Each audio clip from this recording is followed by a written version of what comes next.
authentically peculiar,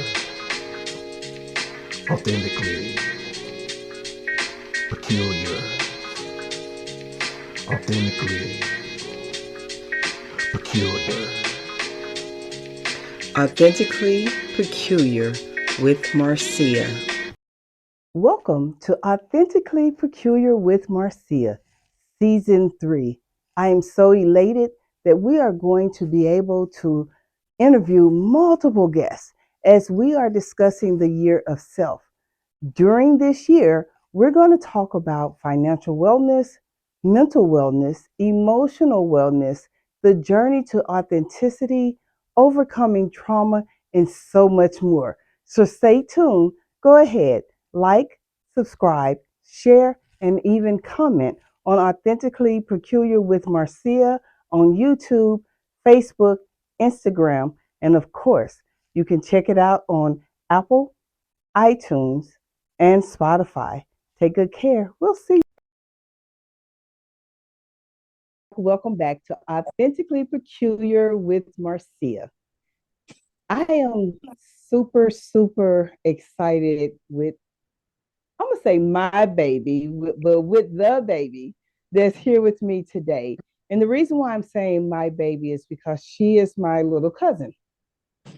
And I wanted her to come on so we could talk about childhood trauma, overcoming things, and moving forward. So, this is Patience' journey. Patience is the daughter of my younger cousin. And when Patience was 8, right, she was diagnosed with how old? When I was 9. 9, she was diagnosed with cancer. And of course, that sent a shockwave through our family as well as her. And having to overcome that childhood trauma to get to the point where she is now a blossoming college student who is really moving through this life with, just the freedom of being cancer free as well as striving towards her goals. She has a beautiful voice. She can dance. She can do all that, but we're going to get into that. So, PJ, thank you so much for saying yes on coming to the podcast today. Of course. I'm so happy to be here. Nice to Awesome. all of my cousins' viewers. So let's get started. Let's dive into things. Do you want to say anything before I dive into questions? Go right ahead. Okay. So 9 years old, starting to kind of get in the 3rd grade, trying to figure out, was it 3rd grade, 4th grade? Fourth grade. 4th grade. So starting, 4th grade, becoming this beautiful young lady, and then not feeling well because we noticed that there was some nodules on your neck. And I remember saying to your mom, she needs to get checked. And everybody kept saying, no, she's fine. She's okay. And then they got checked and found out that it was cancer. What type of cancer were you diagnosed with? The type of cancer that I was diagnosed with is called Hodgkin's lymphoma, and that's a cancer of the white blood cells of the immune system. So basically, it was attacking my immune system, and I couldn't fight off diseases and infections as fast as I should have. And so, like, I had this cold-like thing going on where I was like coughing, but it was lasting for like months on end. So that was the main symptom, because I really wasn't just like sickly. I was just more so in a cold-like state. Mm-hmm. And so after they went and took you to St. Jude and got you tested and all that good stuff, and they had to say, Patience, it's cancer. Do you remember what that was like for you? I actually do. I remember my mom came in the room. She sat like beside me on the bed, and she told me like what I had been diagnosed with and all the testing and what they had did wrong and what they finally did to see what it was. And I remember like first not feeling anything because I didn't know the severity of it. So it was just like, oh, okay. I got this. But like when I saw the distraught on her face, I was like, it had to be serious. Mm-hmm. So as I was growing up and I did more research, and eventually after I finished my chemotherapy and I started to do more research and dig deeper into what it was, I was like, oh, okay. And then like the cause of it was from like particles of species from like birds and bats and just contaminated air particles. Because when I was a kid, I was like an outside kid. I love playing in dirt. I love just being outside, just all types of stuff. And that was what had caused it. And so, doing more research on it, it was just like, wow. Mm-hmm. Right. So, like, I thank God, like, because, if your immune system is like weak, you cannot fight off any infection. And the more you cannot fight off any infection, well, of course, death occurs. So we did not want that to happen. Not at So all.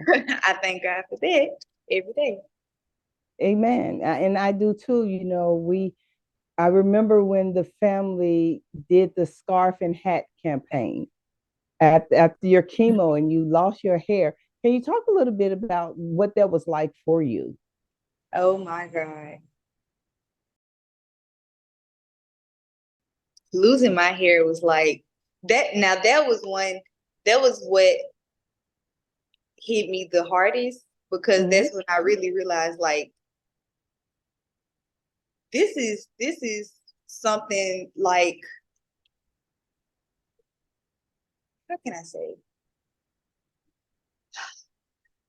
It's serious. Like it was just serious because you know how my hair was. I had long hair, poofy hair. I used to rock the puffball, the afros. And so when I started to lose my hair, I remember when I first it started to shred out. It started as a shred. It didn't just come out in clumps at first. And so I got deeper into chemo. But eventually I shaved my head.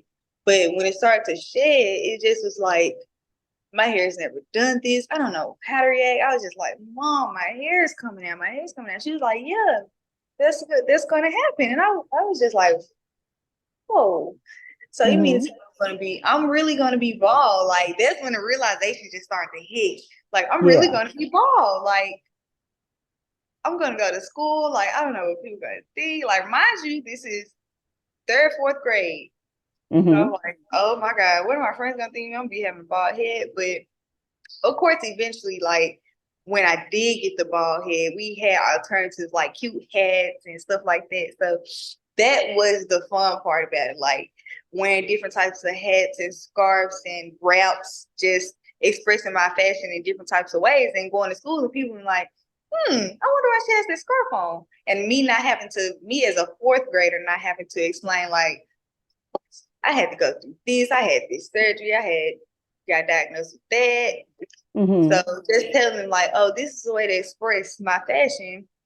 Just like a more easier way to put it as a 4th grader. Do you think that because of that experience and being able to have the freedom to express your fashion has helped you even as a young adult in expressing yourself, not having to necessarily fit in, with other people in the 4th grade, and you were able to express yourself through fashion and not having to explain? Do you think that helps you as a young adult, being able to express yourself wearing different clothing, different styles, without, feeling like you need to fit in with everybody else? It does, because like fashion comes with a lot of trends. And so as like being in the 4th grade, the younger you are, the more creative you are.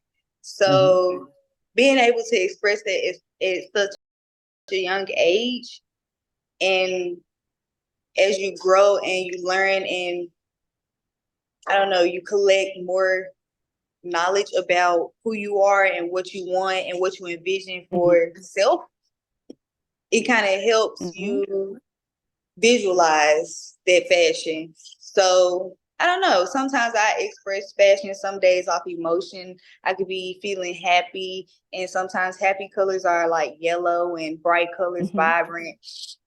So it's just different ways that when I was younger, I didn't know how to articulate that. And I can articulate it more now that I'm older. Okay. And when you think back a little bit, did you experience like a lot of sadness or anxiety when you were that young and trying to really understand what was happening to you? Ooh, deep. But yes, it was a lot of sadness and trying to figure out the emotions that I was going through at the time, if that makes sense. Because like I said, when my mom first came and told me about it, I didn't know how to feel because I didn't know what it was. So once it hit me and I started going through life as a cancer patient, everything changed. So I wasn't a regular fourth grader in Memphis anymore. You know, I was someone that had to be, I was fragile. Like I was just like this little baby bird in a nest that could not drop, you know? That's a good analogy. Right. And so trying to deal with that at such a young age was kind of hard. It was real hard. I don't know. I just never knew how to express my emotions like verbally. It was always more action wise. And so not being able to express it in an action, it's just like you're stuck. It's just like, what do I do? It's like you're trapped in this box. And it's just like, you feel like you have nowhere to turn. No one understands what you're going through. And it's just like, you're here by yourself alone. No matter if mom is there or grandma's there or who's around, it's just like, I don't know why I'm going through this. Like, why am I going through this? I'm losing my hair. I'm so-called supposed to be sick, but I don't feel sick. Like, I don't know what's going on. People around me sad because they know what's going on, but I don't know what's going on. So it was a lot of emotion and thinking and trying to process and trying to come up with my own answers. Because, you know, as a kid, you try to ask the adults questions, but they're not going to always just put it on you like that. So try to just read in between the lines. And the truth is when you think about it, no one had gone through it. Right. And so the adults didn't even know how to support you. They didn't know how to support themselves either. And really getting a full understanding, all we heard was the big C. Okay, what do we need to do for this baby, right? And I honestly think that a lot of families go through that and not really understanding how to help a child really communicate even those thoughts that come up when nobody's around, the why this happened and all those kind of things. And so I'm a therapist, so I'm saying to everybody, listen, we got to get this baby in therapy. Y'all need to go to therapy. We need to be able to talk about it. And all I said was call me whenever, because at that point, even as a therapist, you're still trying to gather the insight on how can I help this baby, right? And get through this process. And so for you, you got through. It's been 10 years now that you're celebrating being cancer free. Yay, right? And so how are things for you now as you're getting to know PJ, not PJ diagnosed with cancer, right? But PJ, what's that process like for you?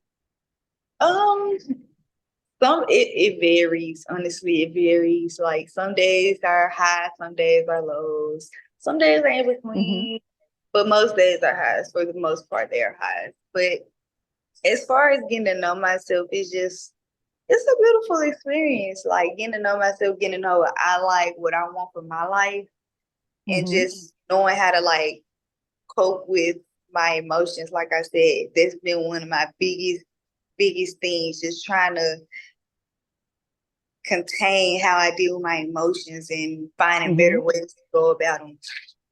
So that's been one of my biggest things that I've been working on. And just like personal stuff like time management skills and communication skills and stuff like that. Just building up my Yeah. character. But it's just been an experience, especially like going into adulthood. I'm about to be 20. That's big. I'm looking That's forward wild to to me. that. Right. Like, right. I think about that every day. I'm like, I am 20. Like, who signed me up to be the new adult? I don't know. But hey. But hey. You know, I'm you a said something very important that I think that a lot of people struggle with, um, even older adults.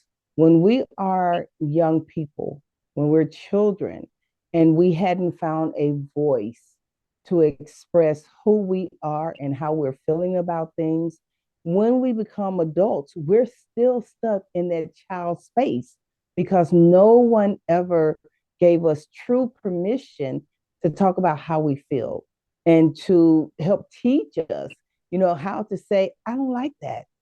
Or even to set boundaries and expectations. You and I have talked about that. And I was like, baby, listen, you're going to have to set some boundaries and expectations in your life. And people always look at me and say, why do you keep saying that? I get it. I get that we're supposed to love and accept and all that kind of stuff, but we are the only ones that can teach people how to treat us, but we have to know how to treat ourselves, right? That's how you get that voice to be able to say, this is what I'm feeling. How really challenging is that when you got a live campus around you, you're learning new friends, maybe dating and all that kind of stuff? How's that challenge for you? It's not so much a challenge for me. I'm not gonna even sit here. Um, what I will say is it just depends on the foundation and what you're willing to work on and grow with and what you're Mm-hmm. willing to let go, if that makes It does. Let me tap into your youth wisdom because that was powerful. How important is letting go? it's one of the most important things in life. Like you have to let go in order to grow. It may be hard, easier Mm-hmm. said than done, of course, but you have to do it. You just have to. Like it, you just have to do it. Don't try to do it. Don't want to do it. Don't, oh, I'm gonna do it on this day at this.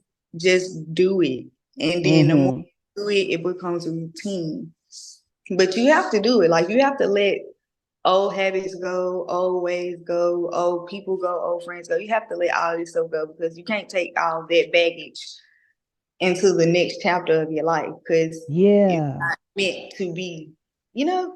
So Mm-hmm. yeah, it's And important to what I usually tell let go. tell people, especially my clients, is when you hold that stuff, it creates dis-ease, which rolls over into disease, right? Where people are fighting with anxiety and migraines and stomach issues and all that kind of stuff. So I think it's powerful at 19 that you recognize the importance that I don't need to hold on to nothing that's not working for me.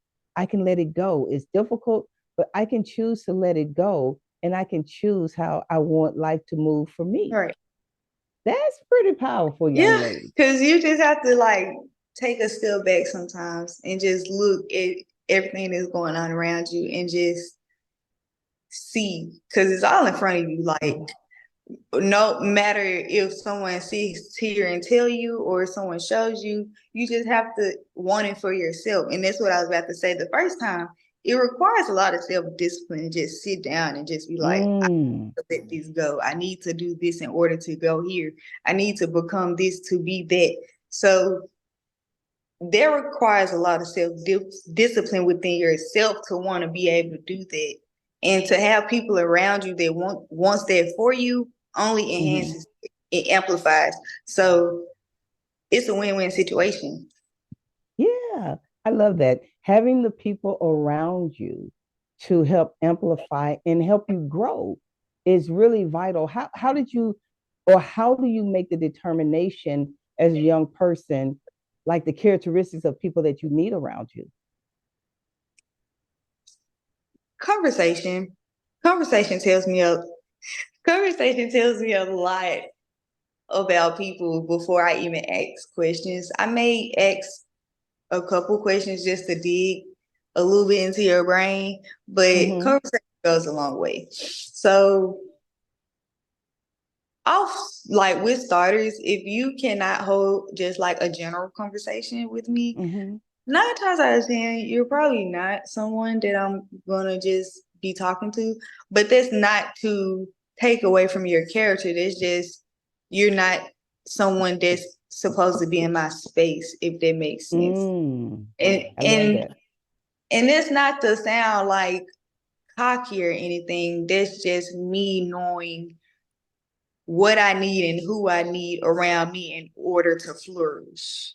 And Yeah. what you have going on doesn't, amplify that. Right. So it's just little stuff like conversation and just sitting back and observing people's everyday behavior. Like I said, you just take a step back, you just watch and observe, and you'll see it all for yourself. Like, I don't know. I don't want to go too deep into that. No, I mean you're doing a really great job because what you're doing is allowing the audience to see from the mind of a young person. Unfortunately, the older generation, we get so stuck in how we grew up. We get so stuck in what we know that we don't always take time to listen to the younger generation. And I can tell you, just this conversation here heightens my level of respect. I already respect you anyway, but being able to have this intellectual conversation and hearing your responses, I really want the older generation to stop judging young people and sit down and have a conversation, not trying to put on them what we think is right, right? Because I didn't like that when they was doing it to me when I was younger. But hearing you articulate where you are in your growth process is such a beautiful thing to see and to witness. What are some things that you would even tell young people about having the courage to get to know themselves and the courage to even let go?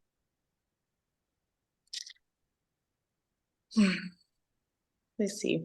I'm gonna speak to my peer group, like what I see around me every day. I have a friend. They always say this thing, comparison is the thief of all joy. And what I see in a lot of Mm, young people, they always comparing what they have to the next person. They always comparing how they could get one up on the next person or be better. I mean, it's nothing wrong with wanting to grow and be better and flourish, but it's the intentions you have behind it. And a lot of mm-hmm, these people out here are lost. They really lost. And like I said, you can tell by conversation, like the image may look good, but the brain is non-existent. So mm, that takes away from the image because it's like, okay, you look good, but you like a waste of storage because there's nothing up here. mm, mm-hmm, A lot of these young people out here, they compare themselves to see what each other have or see if they can get more than the next person or who's spending the most money. It's not really, I don't really see a lot of more, I don't really see a lot of more morality or more okay. a lot of values or any beliefs within like the younger generation. Now, what I can say that the older generation brings is that like the older generation, getting tongue tied, the older generation, they bring the wisdom of having morals and beliefs and values of things like tradition and stuff like that. The younger generation really don't value Mm-hmm, stuff like that. And that's where I can see the disconnect, but it's mm-hmm. more factors that play into that, you know? So That's what I I can do. that's what I can say about the younger generation. And also just keep going. Like, don't like I said, comparison is the thief of all joy. So don't compare yourself into a dark hole. Like, Ooh, eventually you'll compare yourself into there's nothing else to be compared to, and then you just gonna be sitting there like, what can I do? I haven't done enough. Then that's where the anxiety and all this stuff play in, because now you're gonna be being so hard on yourself because it's just you didn't look out for it. You haven't been original, if that makes mm-hmm. you It haven't been. does. You said something powerful. You said, well, two things, and I'm gonna remember this quote forever. Comparison is the thief to joy, and don't compare yourself into a dark hole. So many people do that. I often tell, especially counseling clients, that your only competition is you, so that you can be 2% better than you were on yesterday. Comparing yourself to other people, and you don't know their life. You don't know how they're living, right? All you've seen are aesthetics. Oh, that person look good. Or them pulling out a card or something like that, like they got money. You don't see them going home having to try to figure out, I spent this money, how am I going to make it back, or anything like that. So I think that that is quite powerful and insightful for you to even share that level of understanding, that I don't have to compare myself to nobody. Plus, I'm gonna just throw it in there. You're a Turner kid, so you ain't got to compare yourself to nobody, right? And so when you think about that level of confidence, how does that help you as you move toward your adult goals?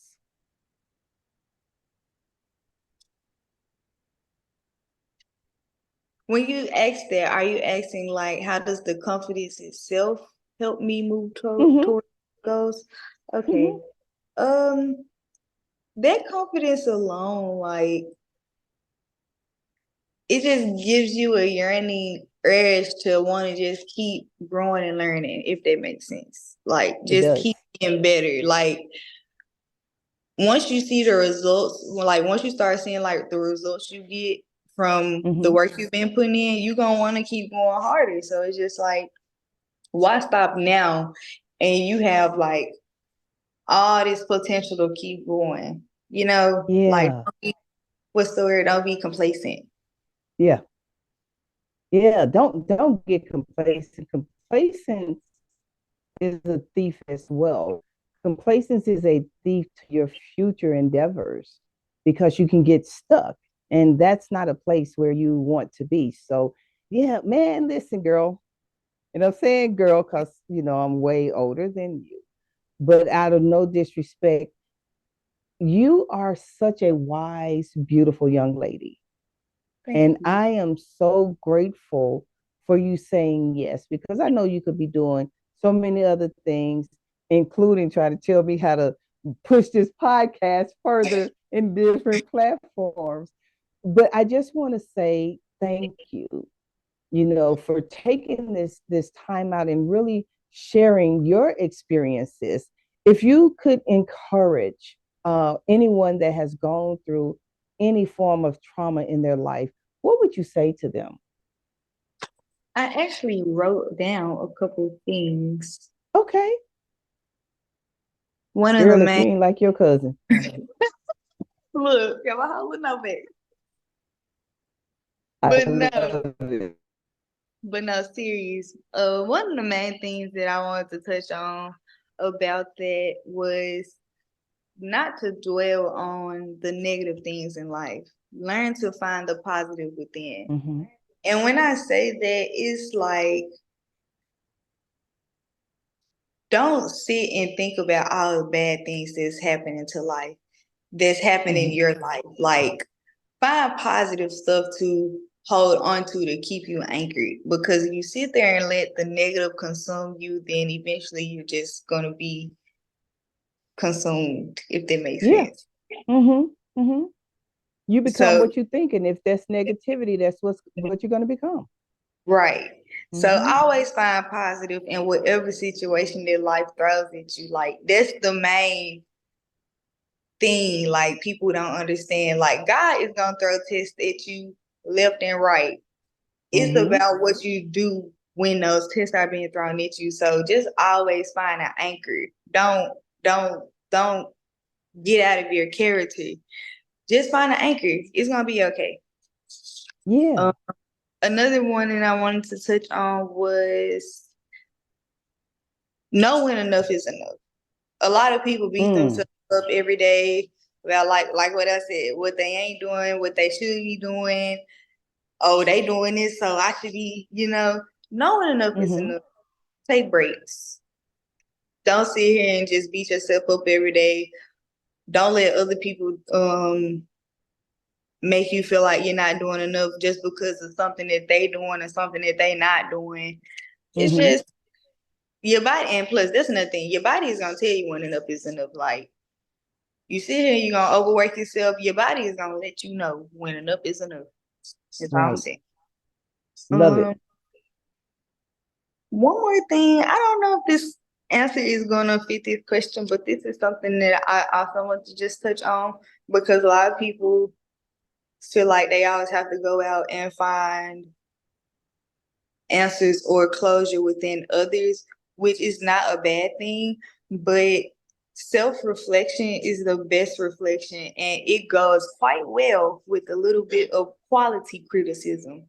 When I say quality criticism, it's like, who is it coming from and what are they saying? Not exactly how it's making you feel, because people can say stuff that make you feel certain ways, but they don't be wrong, if that makes sense. It's their delivery that's off. Right. So it's just, first be your own judge, if that makes sense. Like, before you go judging others, make sure you have yourself in check. Like, really sit down with yourself and self-reflect on what it is that you need to do to evolve in life, if that makes sense. Don't just sit there and just praise yourself for the stuff that you are doing, if that makes sense.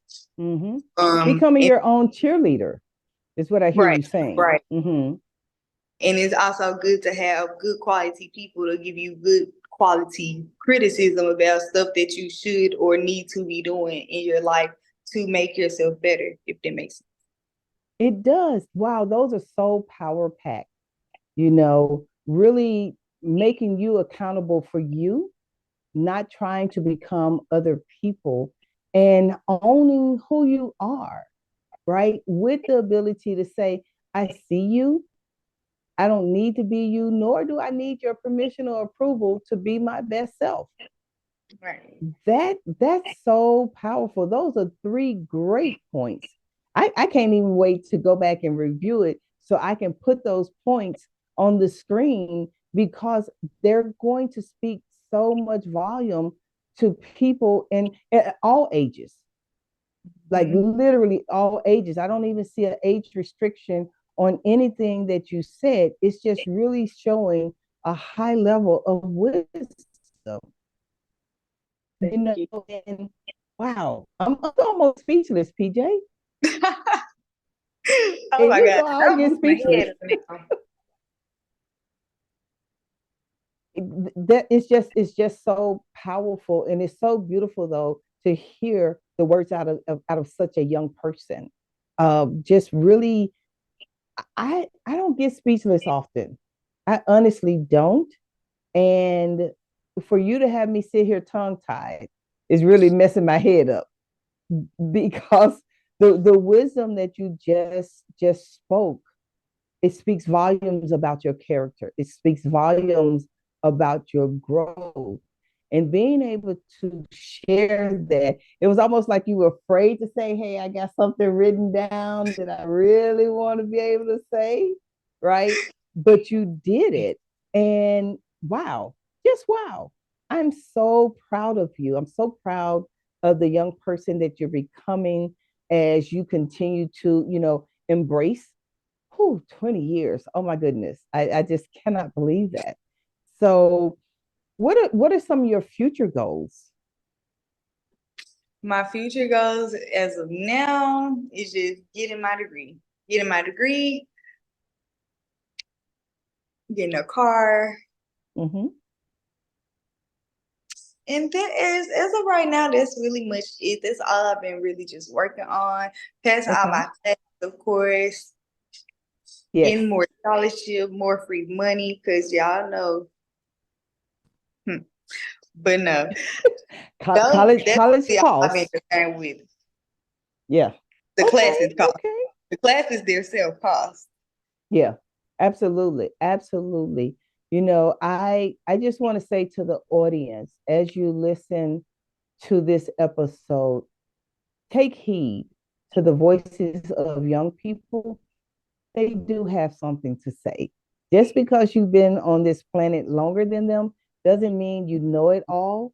It doesn't mean that they can't share some level of wisdom with you and understanding. But more importantly, I'm going to ask people to really consider, how can you start blessing some of these young people?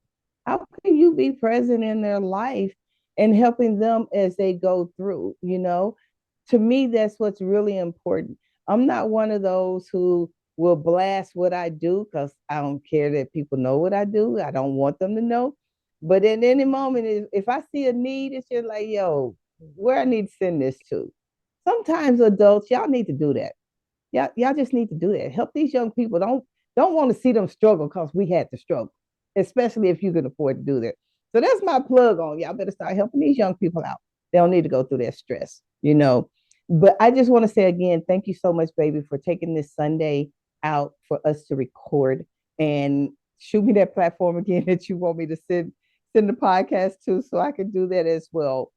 But stay tuned, you all, because this year of self on Authentically Peculiar with Marcia, we're talking about everything self, dealing with childhood trauma, overcoming it, seeing yourself in a higher place.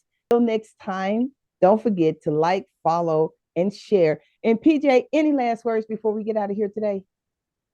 Um, y'all gonna be great. Be great. Love yourself. Love others. And that's a wrap.